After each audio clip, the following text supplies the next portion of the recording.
Welcome back to Football Coach. It's episode number 18. We've started our season right away with a number 5 team in the country of Penn State. And while we lost, it was a very respectable score, 35-9. The defense holding them pretty well, which is encouraging.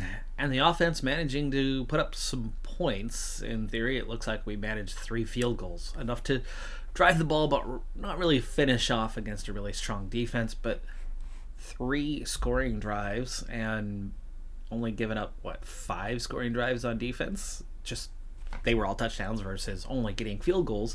Otherwise, that's a significantly closer game, and it's a really impressive performance. But of course, 2 injuries already starts to hold us up, and they're both major injuries. Luckily, one of them is just a few weeks long, and of course, we set the record for the new offensive talent best that we've put on the field as of yet. We identified 5 winnable games this season, Stanford being that 5th one, probably a little bit too hard.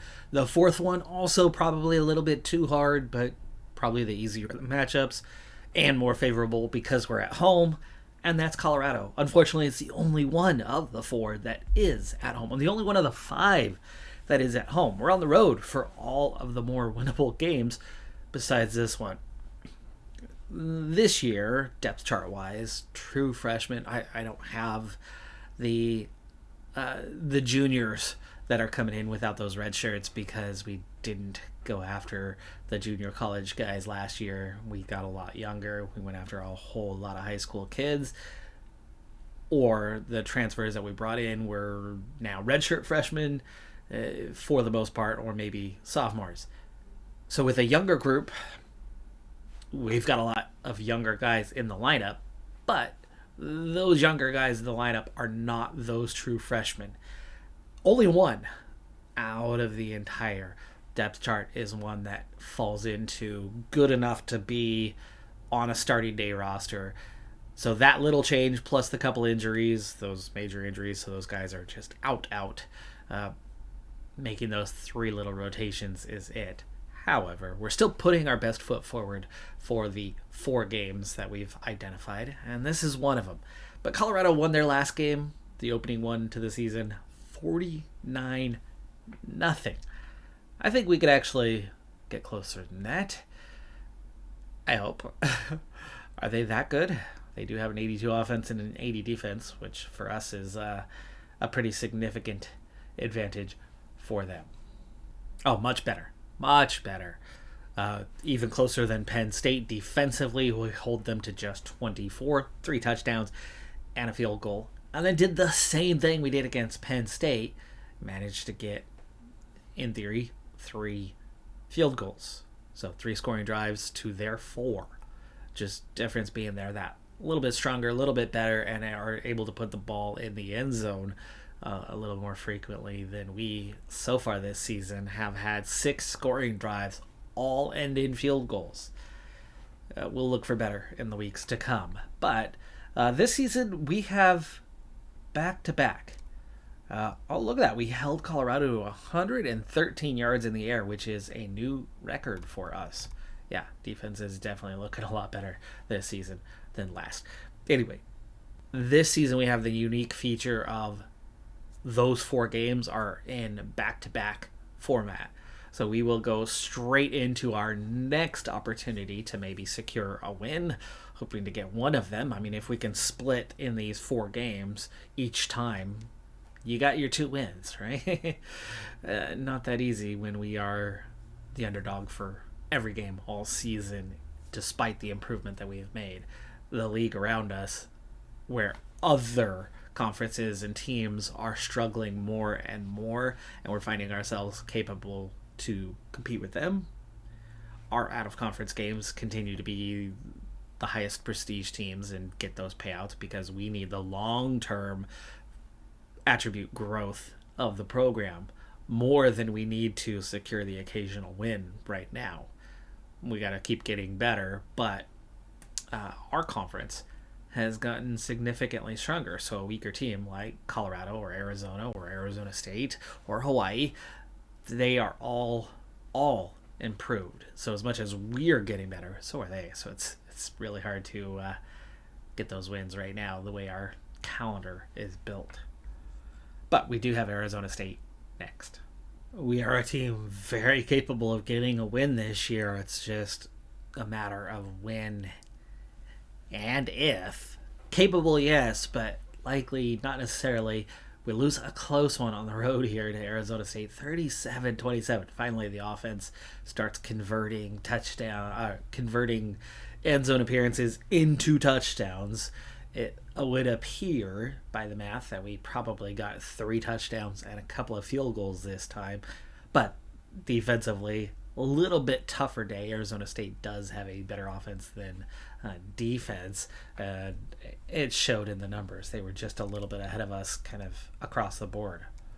New minor injury, and one of our major injuries recovered. So that's still just 2 players out with injury. We've been really lucky so far through the first 4 games with minimal injuries. UCLA, though, was a bit tougher for us. We lose 59-6, dropped to 0-4. Unfortunately, we couldn't put up much of a fight against now number 5 Nebraska, still undefeated, 48-7 on that one. But again, at least we're managing to get on the scoreboard against everybody. We're not getting skunked. We're not getting shut out, even against some of the best teams in the country. And we haven't had anyone score 50 plus on us yet this season, I think. Defensively, we're putting up a much, much better fight than the last couple of years, or last year anyway. Another injury, though, so that's 3 current, but this is definitely one of the guys down near the bottom of the depth chart. So it took us a couple of years to get our first head-to-head battle victory, and it was against a nothing prestige team that really didn't go in hard on a player, where we did from day one.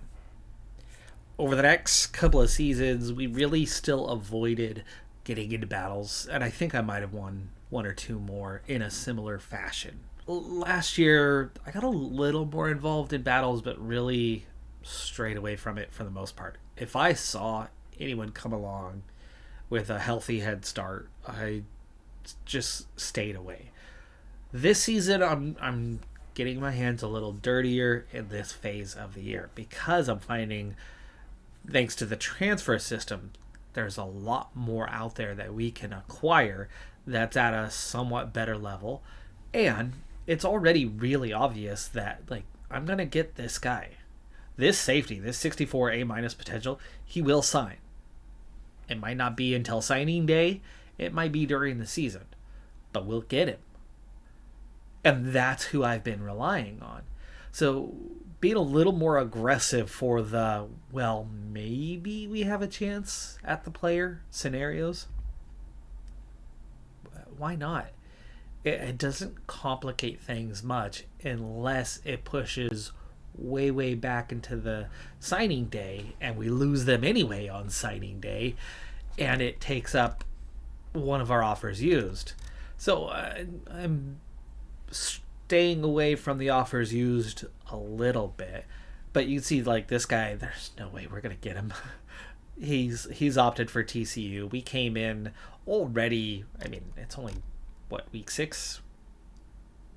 It's still pretty early in the season, but we just came into this guy a couple weeks back, found that he had the A potential. He had no offers at that point. It was okay, I've got to go for it. Gotta go for it.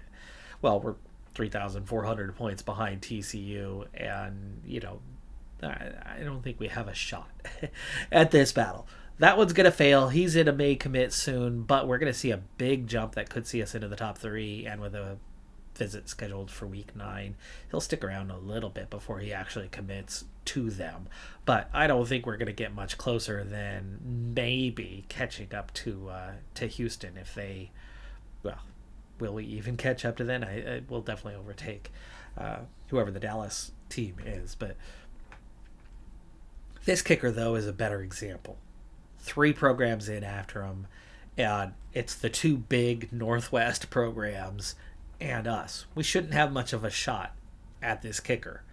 Yet we find ourselves just 200 points behind Oregon. All 3 have offered, but neither of the other 2 are going in big on this guy. He's got great potential, but he's only a 3-star recruit at kicker, and both of them are probably looking at other kickers higher up the list. He's number 21, that they both feel that they could and should get, as both regularly get top 15, top 20 recruiting classes. And if he's number 21 and they feel they need a kicker, and not everybody goes after a kicker every year, right? They should be in play for kickers that are in the top 10, giving us a little bit of a chance on this guy. And if he goes in soon and he goes to the May commit, we might be able to NIL our way towards victory in that battle. In past years, seeing Washington went in quite early, and it was clear that Oregon was his number 1. We started as his number 3, so he did have a little boost for recruiting for us. But here's one that, any other year prior to this one, I would have given up on this guy already. We are 1,000 points behind, but I haven't done an offer yet. I'm kind of waiting to see what happens here. And especially, if we get into a May commit soon, then we'll jump in, and I'd rather have 2 kickers than not have this guy, but for the moment anyway. If we can secure the top one, I don't need to secure this second one. So a little bit of a wait and see there on the offer. But I know that the offer is going to give me a good 600, 700, 800 point jump that week when you add in, the pitch, which means we're right in the mix if we want to be. But I've got to stay aggressive. I've got to go after them. And meanwhile, I'll still get these guys. I'll still get the ones that nobody else is in for. Now, this is a second one that has not panned out. We came in, we've started jumping the queue, moving our way up, and it was just Memphis. And then, these other guys jumped in as well with Rutgers, and we already figured out who that was. Now I forget. Anyway, we're not going to win that battle. But we are getting the benefit of, hey, we've got a late visit, maybe, just maybe, and we are getting that benefit of being further behind. We are getting the multiplier, which means we're actually making up ground. Difficulty is these guys are going in pretty hard for him. It'll be easy to move up one spot, but it will not be easy to catch either of them as they're going in hard. But here's another one of those where I would have given up. I would remove them from the list, seeing that there's 2 offers in already and that we're not on top.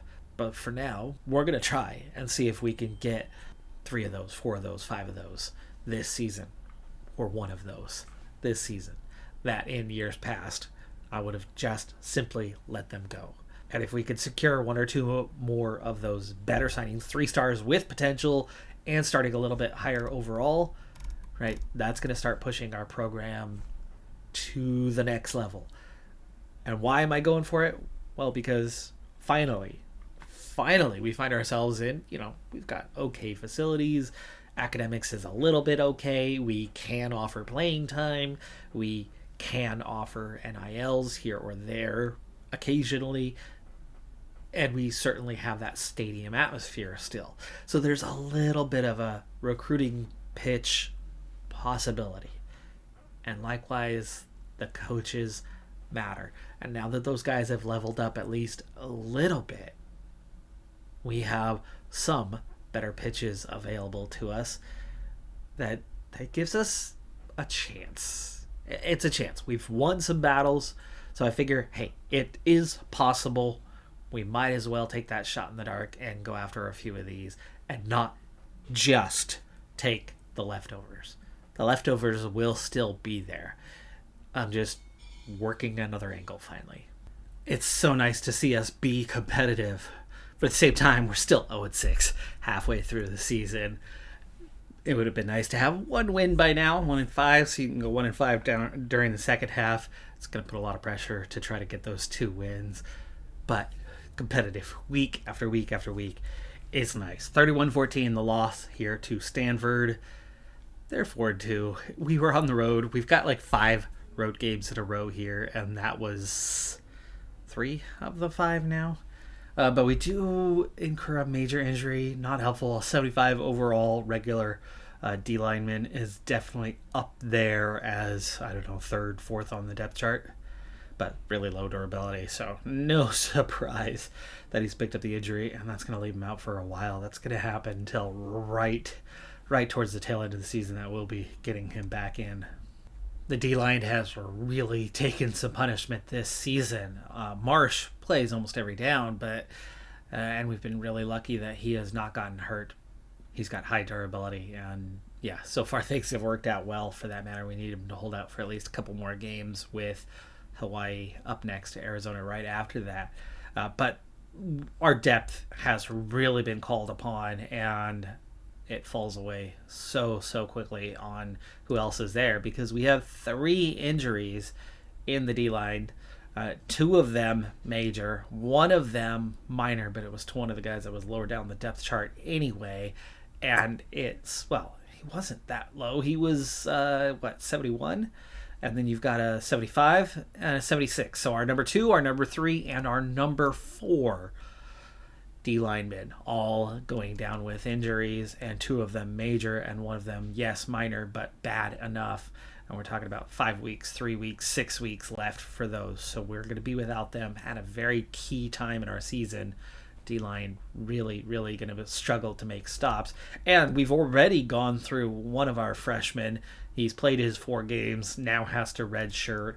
We've now got another freshman who is into the lineup for the time being, getting those minutes, and he's played 1 game so far. So once he's done 3 more, at that time we'll start to get some of these guys back from injury and be able to rotate them in if the others can stay healthy. Otherwise, D-line is a bit of a problem right now. Hawaii is an 80-80 program, but with injuries, they've dropped to a 78 on defensive talent. We are an 80-77, and right now with injuries, we've dropped to a 76 on defensive talent. They're clearly still a little stronger, and we are on the road. But they are 0-6 this season. So are we. Rushing game, they've got a little bit of an advantage. Passing game, they've got a little bit of an advantage, but their line versus our line, even with the injuries we have and on that defensive line, is still level. And we have that one player, of course, who is going to be very capable, and hope that he can have a huge game for us. Offensively, though, our rushing game is inferior, but not like past seasons. And the pass protection is a little weaker than their offensive line, surprisingly, because our offensive line is stronger right now than it's ever been. And our passing game is level. It's level. All that quality we have with quarterback and wide receivers, and the passing game is only level. Whew, okay. Well, they're 5.5 points favorites, the least that they've ever been, and that's with us on the road. If we were at home, if we could reverse last year and this year, I think if you take last year's scenario going into the game and swap that as a way, yeah, we're going to lose, but we're going to lose a close one. This year, you put us at home now, and I feel like we'd have a great chance to win. This is certainly the best chance going into the game that we've had of beating Hawaii. Last year, they were still like 8.5, 9-point favorites, something like that. So we're drawing closer. Right now, our offense has outperformed compared to theirs, but not by much. Our defense is kind of doing what it's supposed to be doing. Right now, our offense is 75th. Our defense is 75th. Right now, our offense is 72nd in yardage. Theirs is 69th. Passing yards, they are putting the ball in the air decently, 38th. We are consistent. We're getting 192 yards a game, 63rd best. And rushing yards, 69th best at 106. Best we've ever had in that department. Defensively, just like offense, 72nd. Defense, 72nd.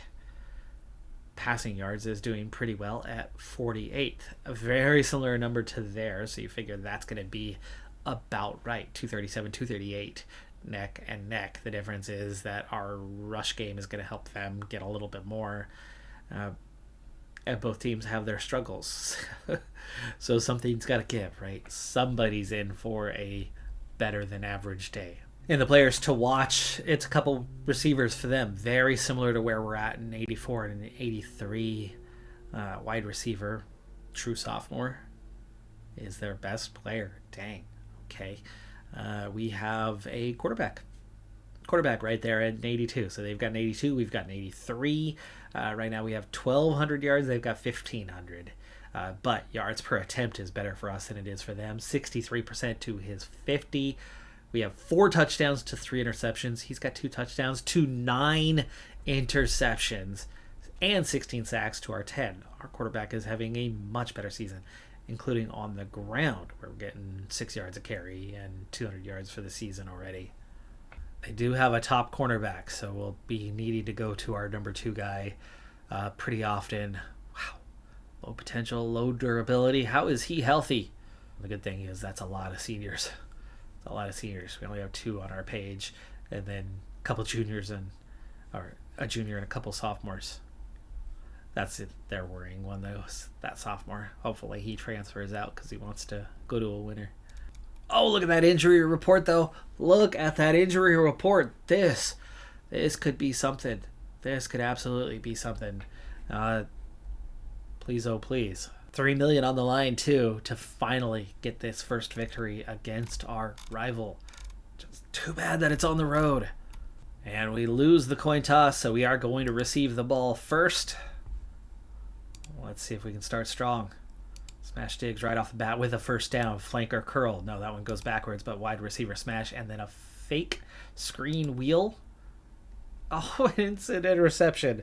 We've had, 2 interceptions all season, and against Hawaii, we go and throw the ball away almost immediately. Well, immediately. It's the first drive. 15-yard run there, and we're in trouble there in the red zone. 2nd and 2. 1st and goal, and it's a touchdown. Why? Why is, besides one game, we start horribly against Hawaii every damn time, besides last game. This is the game we should be in it, and we go and give it away right away. But we are marching down the field right now. 3rd and 1. Screw this RPO slant. No. Hell no. Where is my... There was no quarterback run there, but we were able to squeeze it out on the ground with the halfback. 3 yards on that one. It's a first down. And we're going to keep moving the ball that way. Now it's 3rd and 5. Inside cross. No, it's 4th and 5. 35. That's 45. That's 53-yarder. And we're not going to try the field goal? Yeah, okay. No. 20. I should have just gone for it or attempt the field goal. Didn't make much of a difference on the field position because now they're marching again midfield. We go for the aggressive blitz and cause the loss and a big sack there. It's 4th down. We're going to get the ball back. Okay. But now we're way back at our own 20 and going nowhere on first down. But second's got a decent 7-yard or 6-yard gain. That was the quarterback power. That was the play that I was looking for on that 3rd down earlier. But we got a first here. Slants middle. Nice. 2nd and 1. First down. Come on. We need to get on the board. Play action wheel. 3rd and 7. Or we're punting. But at least we've got him trapped inside. 3rd and 2. Cover one hole. Just enough to get the first. And then a big gain. And now they're moving the ball. Come on. 3rd and 8. Chance to hold them to a field goal attempt. No, it's a first down. 1st and goal at the 10. 2nd and goal. Incomplete pass. 1 blitz. It's a touchdown. We're down 14-0. 2nd quarter, by the way. Quarterback power. First down. Inside zone. No. Quick slants. Yes. 3rd and 5. Slants again. That's a first down. We've got to score on this drive. We've got to put points on the board. That's a first down. Best field position we've had now. First down. Just outside the red zone. Red zone starts at the 20, for those who don't know, by the way. 3rd and 11. Minus 2-yard run there on a halfback slam. Like, no block at all by the offensive line. 41-yard field goal. It's good. We are on the board at least, but not in the way that's going to make this very competitive. And they've got plenty of time to do something here. And we're not going to start the second half with the ball. They are. So this is a really pivotal time for our defense to get a stop. And we have not gotten that. 2 minutes left in the half, and they are in The red zone, first and goal. 21-3. It ain't over yet, but it's really not looking good. All right, minute 30. Yes, up tempo. We have all 3 timeouts. First down was an incomplete. Quarterback power, I guess. We need to get some yardage. Yeah, 3rd and 3. 9 seconds, we're okay. Yeah. Nowhere. Come on. No. It's a minute left. We do it here. Game's over either way. Game's over either way. Like, if we don't do something here, fuck it, I gotta punt. I have to punt. I have to. They're just going to run the clock out, and then they're going to get the ball back, and then we'll be in trouble. I should have gone for it. Field goal. 15 seconds left, but they're going to take the field goal now. They don't want to risk it. 24-3, though. We're down 3 freaking touchdowns. We have our worst game of the season against Hawaii every year except for last year. They're going to start the game with the ball.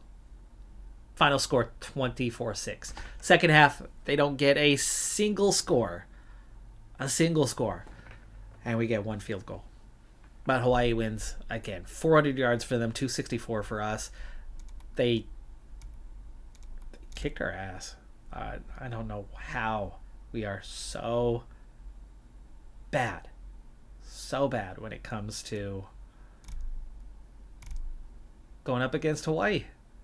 1 new injury, wide receiver, one of our top guys, but we have 4 of them, so it's okay. It's minor, and he'll still be effective. And Mason Byrne is back from his injury, so at least that's 1. And our first player is ready to sign. It's an A- potential running back who is signing with us, so happy to have him. That's the first commit of the year. And a 1-5 Arizona is our last chance to do anything. Weaker offense for them is a 79. Their defense matches with our offense. Our defense nearly matches with their offense. But again, for the 5th game in a row, we are on the road. 5 weeks in a row on the road. Might actually be 6, right? It's game number 8. We played 2 games at home. It's game number 6 in a row on the road. Ouch. Unless we're able to catch a team off guard, Arizona was our last big chance to get a win. And it's happened. 33-31 on the road at Arizona. They dropped to 1-6. We go to 1-7. We're going to get at least 1 win this season, so that's fantastic. More deserved. Like, that was a team that we were much closer to being on par with. Their offense was a 79. Their defense was an 80. So our offense and defense were matched. Our defense didn't quite match their offense, but it was close, and it did come away the way we wanted it to. And look at that. Field goals, 4 for 4. Pivotal to the game because we only won by 2 points. 11 tackles for Marsh, 5 tackles for a loss for Marsh, and 3 sacks for Marsh. Wow. So 8 times he made the tackle behind the line of scrimmage, just 3 times beyond the line of scrimmage. That's your 88 overall guy having an epic game to turn the game in our favor. Most points we've ever scored in a game. Most yards we've ever had in a game at 453. Huge day. We did not go winless this season. We're going to end the episode here, though. No recruitments this week, though. So still just the 1 commit so far. But we also haven't lost commits to others other than the few that were obvious never going to happen. And even those guys haven't committed yet. We just gave up on a couple of those battles. But for the most part, we're still in it. We're still in it to win it. We're still going for it. And we've got 1 win. We don't have a great chance, but somebody like Utah or California are both teams that are right around 500, and maybe we could catch one of them napping. We will be at home for those games. So fingers crossed, we could still get 2 wins this season. We knew we had 4 games to go out with our best shot and get 1, and we got 1 of them. That's going to do it for this episode, though. I'm Decathlon Gamer. Like, comment, subscribe, and I'll see you next time. Have a good one. Be safe out there. Bye for now.